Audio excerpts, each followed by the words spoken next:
For the lips of a priest should guard knowledge, and people should seek instruction from his mouth, for he is the messenger of the Lord of hosts. What is the difference between a priest and a lay Christian? It depends on who you ask.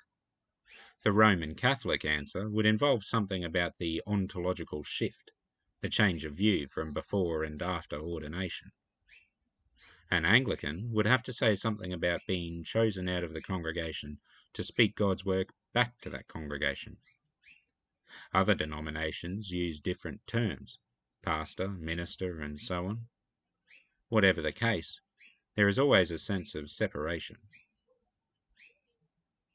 The job description we read today in Malachi might blur that line between priest and laity, particularly when we read it in our own historical and geographical moment, where Christianity is more of a cultural memory than a consensus, with nothing being offered to replace it.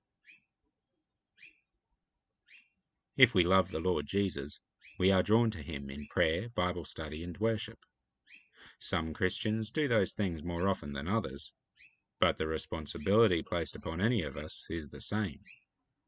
God has given us lips to speak, and as people walking with one foot in the spiritual realm, we have words of divine knowledge and instruction to share with our neighbours. That knowledge and instruction comes from a place that is different to any other religion, spiritual discipline, or philosophy. The fact that our faith is rooted in something external to ourselves is that difference.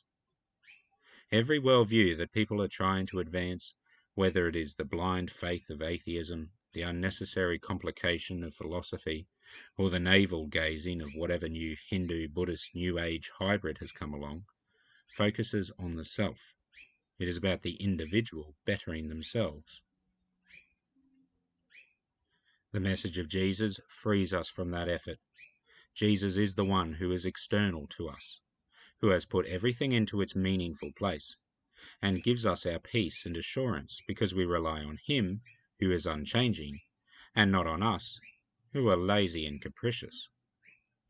All of us living in the post-New Testament era hold the responsibility with which Malachi charged the temple priests.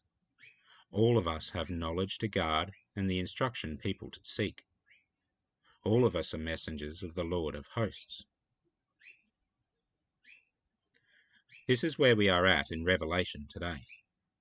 The scroll and the seals, the angels and the trumpets, now the dragon and the woman, each describe the story of creation from fall to redemption from a different angle.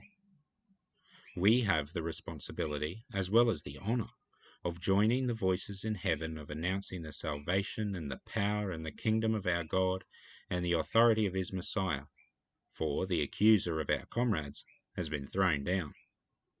We are the ones who conquer Satan and all that is evil by the blood of the Lamb and by the word of our testimony, who are unafraid of death, because we know that on the other side of death is life in Jesus.